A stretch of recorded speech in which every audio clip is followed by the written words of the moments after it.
is Santa Fe Reservoir in Williams, Arizona.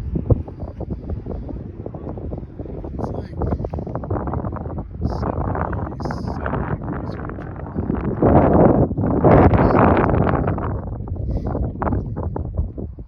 So, a few people fishing. I think I've tried here before. I didn't get too much success, but I'll try it today.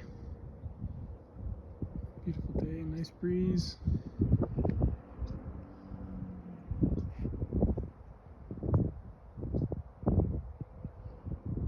This dam's cool, it's super old.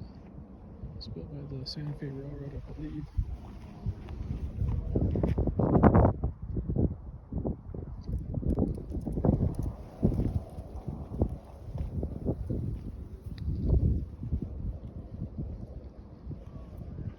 And I believe this is the town's main water supply.